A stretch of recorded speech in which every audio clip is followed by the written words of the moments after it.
Good morning class 12th student. बेटा last lecture में हमने चैप्टर नंबर 2 स्टार्ट किया था, है ना। विद्युत विभव की तीव्रता हमने फर्स्ट चैप्टर में पढ़ी थी और विद्युत विभव के बारे में हमने सेकंड चैप्टर में पढ़ा था। फिर वहाँ पर हमने विभवांतर देखा था कि विभवांतर किस तरीके से निकाला जाता है, और वही विभवांतर को हमने क्या बताया था कि जो किया गया कार्य होता है वो क्या होता है, उस विभवांतर के बराबर होता है। क्योंकि जब भी हम कार्य करते हैं तो हम वहाँ पर बल लगाते हैं, और उस बल के कारण जिस दिशा में हम बल लगा रहे हैं उसी दिशा में जो वस्तु है उसका क्या होता है बेटा, विस्थापन होता है। ठीक है, तो आज बेटा हम देखेंगे बिंदु आवेश के कारण विद्युत विभव की गणना। अगर कोई बिंदु आवेश हमारे पास में है तो उसकी विद्युत विभव निकालना है किसी पॉइंट P पर, तो वो किस तरीके से निकलेगा।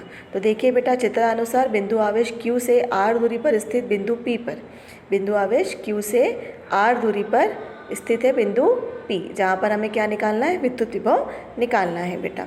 विद्युत विभव ज्ञात करने के लिए एकांक धन आवेश को अनंत से विद्युत क्षेत्र में स्थित बिंदु A तक लाया जाता है ना। एक एकांक धन आवेश को हमने क्या किया, अनंत से उठाकर बिंदु A पर लाया।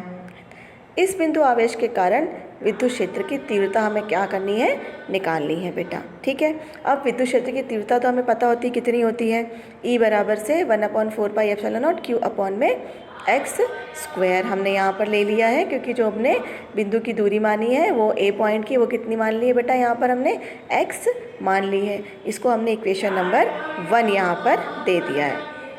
अब विद्युत विभव की परिभाषा से हमको पता है कि अगर हमें पॉइंट P पर विभव निकालना है तो हमें कहाँ से चलना होगा, इनिशियल पॉइंट से बेटा फाइनल पॉइंट तक हमको चलना रहेगा। तो इनिशियल पॉइंट हमारा क्या था, हम 0 पर थे, और फाइनल पॉइंट हमारा क्या है, हम r डिस्टेंस पर आने की कोशिश कर रहे हैं। तो समाकलन हमने लिया, और माइनस का साइन क्यों आता है, क्योंकि हम जो कार्य करते हैं यहाँ पर वो जो बल लग रहा है उसके विपरीत यहाँ पर कार्य करते हैं, इसलिए हमने माइनस का साइन यहाँ पर लगा दिया है। ठीक है, तो हम कहाँ से चले, 0 से लेके r तक चले, और E dx। अब यहाँ पर हमने जो E की वैल्यू निकाली है, तीव्रता की वैल्यू, विद्युत क्षेत्र की तीव्रता की, वो यहाँ पर हम रख देते हैं। तो रखने के बाद वैल्यू हो जाएगी -0 से लेके r 1/4πε0 Q अपॉन में x स्क्वायर इंटू dx। ठीक है, अब जो भी कांस्टेंट टर्म है बेटा, उस कांस्टेंट टर्म को हम यहाँ से क्या कर लेंगे बेटा, बाहर निकाल देंगे। ठीक है, तो जैसे ही हम कांस्टेंट टर्म को बाहर निकालेंगे तो हमारे पास वैल्यू अंदर क्या बच जाएगी, अंदर केवल बचेगी हमारे पास 1/x स्क्वायर इंटू dx। अब समाकलन के सूत्र आपको, आई होप आपको याद होंगे समाकलन के सूत्र, तो वही सूत्र हमने यहाँ पर लगाया है कि अगर 1/x⁴n होती है तो वहाँ पर क्या वैल्यू रखी जाती है। ठीक है, तो हमने वही वैल्यू यहाँ पर रख दी है, n+1/n+1 होती है, तो वही वैल्यू हमने यहाँ पर रख दी है। तो Vp = कितना आ जाएगा, जो माइनस का साइन है, क्योंकि माइनस वैल्यू आएगी सूत्र की, तो माइनस माइनस मिलकर क्या हो जाएंगे बेटा, प्लस हो जाएंगे, और बचेगा ब्रैकेट के अंदर 1/x, है ना, 0 से लेकर r तक। ठीक है, अब यहाँ पर हम सबसे पहले क्या रखेंगे, सबसे पहले ऊपर वाली लिमिट रखेंगे और उसके बाद नीचे वाली लिमिट रखेंगे। तो सबसे पहले ऊपर वाली लिमिट रखी, तो x जगह हमने r पुट कर दिया, और 1/0 हमने वहाँ पर ले लिया, तो 1/0 तो वैल्यू होती नहीं है, तो हमारे पास में क्या बच जाएगा बेटा, हमारे पास में Vp की वैल्यू आ जाएगी 1/4πε0 Q अपॉन में R। ठीक है, तो ये हमारा क्या निकल जाएगा, ये हमारा निकल जाएगा विद्युत विभव किसी बिंदु आवेश P पर। ठीक है बेटा, अब हमने ये देखा है कि जो बिंदु आवेश, जो विद्युत विभव होता है किसी बिंदु आवेश का, वो किसके व्युत्क्रमानुपाती होता है बेटा, वो r के, मतलब जितना आप डिस्टेंस को क्या करते जाओगे बेटा, बढ़ाते जाओगे, है ना, विद्युत विभव की वैल्यू उतनी कम होती जाएगी, और जितना आप डिस्टेंस को कम करते जाओगे तो विद्युत विभव की वैल्यू बेटा वहाँ पर क्या होती जाएगी, बढ़ती जाएगी। क्योंकि क्या है, समानुपाती तो है नहीं, तो एक साथ इंक्रीज और डिक्रीज तो होंगे नहीं, ये क्या है, व्युत्क्रमानुपाती है।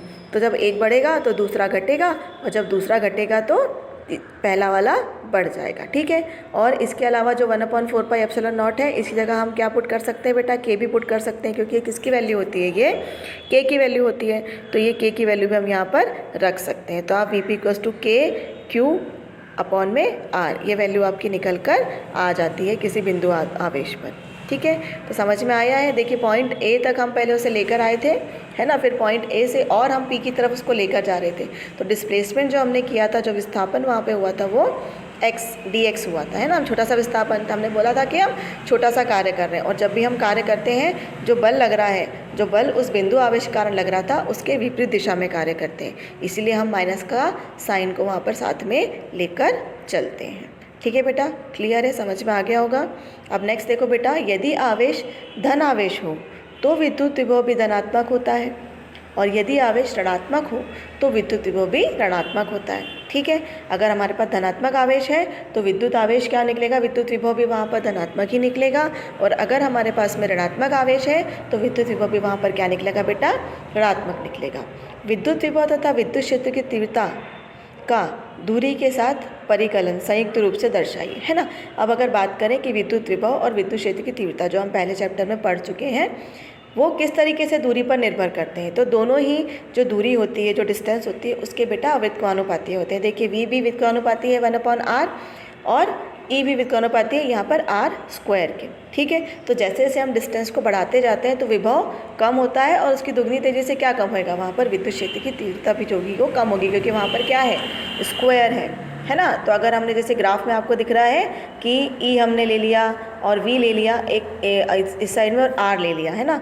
तो R जो है, अगर R को हम बढ़ाते जाएंगे तो E भी क्या होता जाएगा, बढ़ता जाएगा और कम होता जाएगा, और V भी क्या होता जाएगा बेटा, वहाँ पर कम होता जाएगा। ठीक है, अब नेक्स्ट है बेटा हमारा आवेशों के निकाय के कारण विद्युत विभव, है ना।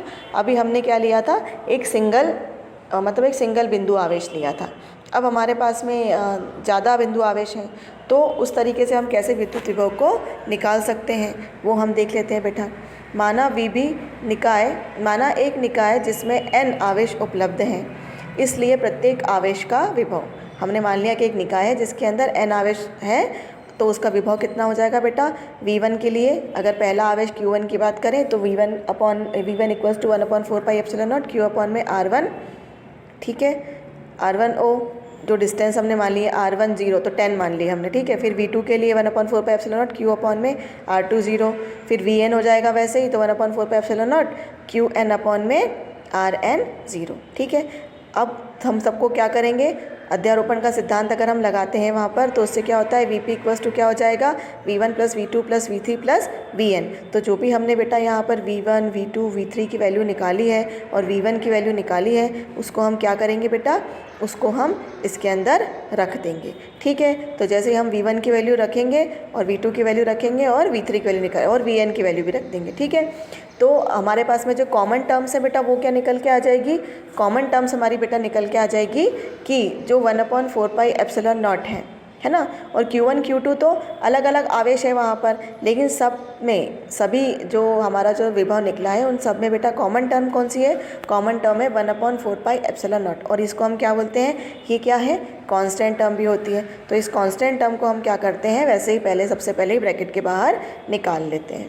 ठीक है, तो Vp की वैल्यू क्या हो जाएगी बेटा, 1/4πε0, फिर ब्रैकेट के अंदर आ जाएगा Q1 R10, Q2 R20, और प्लस करके Qn Rn0, ये हम ले लेंगे। ठीक है, तो अगर हमें एक साथ सबका निकालना होता है बेटा, तो हम क्या लगाते हैं, वहाँ पर हम समेशन कर देते हैं उसका।